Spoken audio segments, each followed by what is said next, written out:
अमन और कविता भाई बहन थे। कविता बड़ी थी, अमन छोटा था। दोनों के माता पिता का स्वर्गवास हो गया था। कविता एक ऑफिस में काम करती थी। उसका भाई अमन कॉलेज में पढ़ता था। एक दिन अमन ने कविता से कहा, दीदी मुझे कॉलेज की फ़ीस देनी है, मुझे कुछ रुपए चाहिए।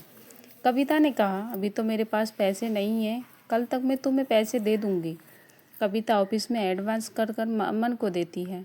वह अपने भाई को अफसर बनाना चाहती थी, इसलिए वह दिन में काम ऑफिस में करती और शाम एक घर में काम करती। कुछ दिन बाद अमन की पढ़ाई पूरी हो गई।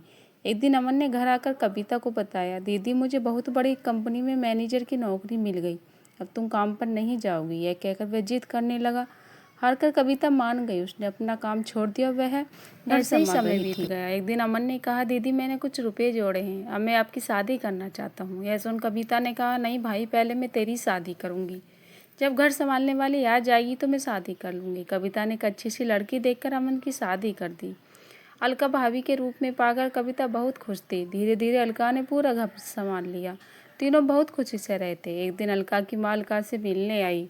उन्हें कविता शुरू से ही पसंद नहीं थी। मौका पाकर उसने अलका से कहा, तेरी ननद शादी नहीं करना चाहती है, जीवन भर तेरे पति की कमाई पर ऐश करना चाहती है, तो बहुत सीधी है। यह सुनकर अलका ने कहा, माँ तुम बेकार की बातें कर रही हो, अमन उनके लिए लड़का देख रही हैं, जैसे ही मिल जाएगा शादी हो जाएगी। लेकिन अलका की माँ ने कहा, बेटी तू समझेगी, यह तो तेरे भी चैन से रहने नहीं देगी। अलका अगले दिन अमन ने कविता से कहा, दीदी मैं आपके लिए लड़का देखा है, आप कहें तो बात आगे बढ़ाएं। लेकिन कविता ने कहा, नहीं भाई, मैं भी शादी नहीं करना चाहती, जब करनी होगी तो बता दूंगी। यह सुनकर अमन और अलका को आश्चर्य हुआ। अलका के दिमाग में माँ की बातें गूंजने लगी। उसके बाद अलका के व्यवहार कविता के लिए बदल गया। वह अमन को अब सामने कुछ नहीं कहती, लेकिन अम्मी के जाने के बाद कविता से छोटी छोटी बात पर लड़ती। एक दिन अकेले में अलका ने अमन से कहा, दीदी शादी क्यों नहीं करना चाहती, कहीं ऐसा तो नहीं तुम्हारी बहन हमेशा हमारे ऊपर बोझ बनकर बैठी रहे। यह सुनकर अमन को बहुत गुस्सा आया। उसने कहा, खबरदार मेरी दीदी के बारे में कुछ कहा तो जो चाहेगी वही होगा। तुम्हें पता उन्होंने अपना जीवन पूरा बड़ा आदमी बनाने में लगा दिया। अलका को समझ आ गया कि उसका अमन उसकी बात पर कभी सुनेगा नहीं। उसने अपनी नंद को रास्ते से हटाने के लिए एक तरकीब सोची।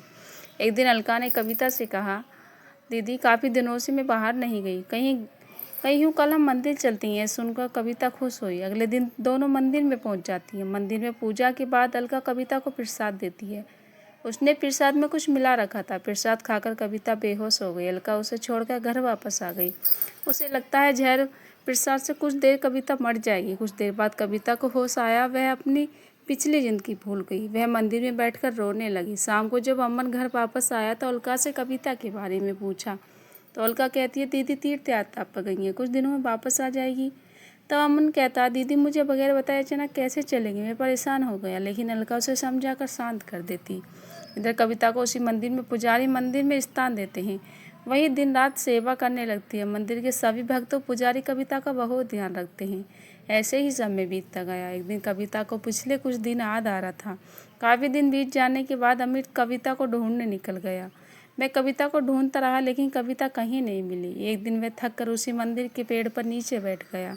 तभी वहाँ कविता आई। उसने कहा, भैया मंदिर में भंडारा शुरू हो गया, आप भी बैठकर भोजन कर लीजिए। कविता की बात सुनकर अमित चौंक गया।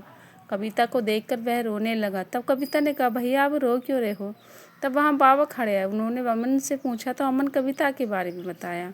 पुजारी बाबा ने कहा, ये लड़की कहीं यहाँ बेहोश थी, होश आया तो इसे कुछ याद नहीं था। अच्छा हुआ तुम मिल गई, इसे अपने घर ले जाओ, भगवान की चाह तो वे इसकी याददाश्त वापस आ जाएगी। अमन ने कविता को घर चलने के लिए कहा तो वह रोने लगी और जाने से मना कर दिया। कविता ने कहा, भाई मुझे सब कुछ याद है, लेकिन मैंने जानबूझकर नाटक किया ताकि तुम और भाभी बिना मेरे खुश रह सको।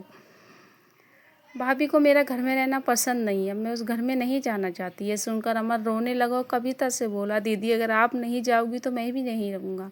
इसकी बातें सुनकर कविता घर जाने के लिए तैयार हो गई। लेकिन उसने अमन से कहा, मेरी एक शर्त है, तुम भाई पर गुस्सा नहीं करोगे। अमन मान गए और कविता को लेकर घर आ गया। कविता को देखकर अलका सहम गई। वह रोने लगी। उसने अमन और कविता से माफ़ी मांगी। कविता के कहने पर अमन ने उसे माफ़ कर दिया। कुछ दिन बाद कविता ने शादी कर ली और अपनी ससुराल के लिए विदा हो गई। दोस्तों कहानी कैसी लगी कमेंट करके ज़रूर बताएं।